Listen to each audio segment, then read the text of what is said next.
नमस्कार मित्रांनो, episode number 2 मध्ये आपलं सर्वांचं स्वागत आहे. यामध्ये आपण आज फाइंड आउट करणार आहोत, की ग्राउंड फ्लोअरच्या स्लॅबमधनं ज्यावेळेस G+1 बिल्डिंग असते, त्यावेळेस तिथे लीकेज कशामुळे होतं किंवा तो लीकेजचं नेमकं कारणं काय असतात? तर ह्या गोष्टीचा आज आपण शोध घेणार आहोत. तसा लगेच आमच्या मिस्त्रीने हातोडी आणि स्पॅनर स्क्रूड्रायव्हर काढला आणि बाथरूममधला तो कमोड काढायला सुरुवात केली. कमोड काढून झाल्यानंतर लगेच त्यांनी ब्रेकर काढला आणि टाईल्स फोडायला सुरुवात केली, कारण प्रॉब्लेम्स इथेच होता आणि तोच आम्हाला शोधायचा होता. टाईल्स फोडून आम्ही आता ते प्रॉब्लेमचं फाइंडिंग करणार होतो.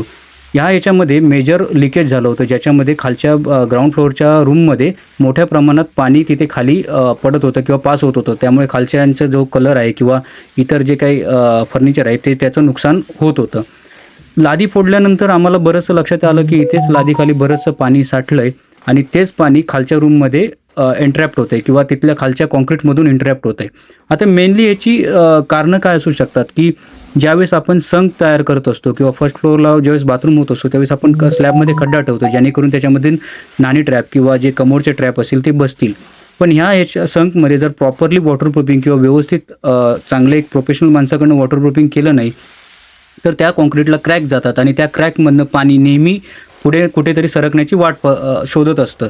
तर ते तसंच झालं आणि तिथलंच पाणी जे खालच्या रूममध्ये त्यांच्याकडे एन्ट्रॅप होत असतं. आता तुम्ही तिथं बघू शकता की लादीखाली किती पाणी साठलं आहे आणि तेच पाणी त्यांना जाऊन खाली उतरून त्यांच्या रूममध्ये पूर्णपणे नुकसान करत होतं.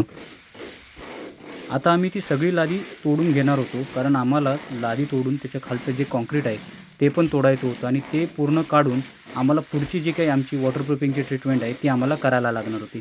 यासाठी आम्ही ती सगळी लादी ब्रेकरने तोडून घेतली. अशा प्रकारे तो सगळा फ्लोअर आम्ही क्लीन करून घेतला, ज्याच्यामध्ये सगळं असणारं जुनं कॉन्क्रीट, टाईल्स हे तोडून आम्ही पूर्णपणे फ्लोअर मोकळा केला. आता ह्या प्रोसेसमध्ये आम्ही आता ती नवीन वॉटरप्रूफिंग करून ही नवीन लादी टाईल्स या कमोडमध्ये फिटिंग केली. जे जुनं भांडं होतं तेच या कमोडमध्ये फिटिंग केलं.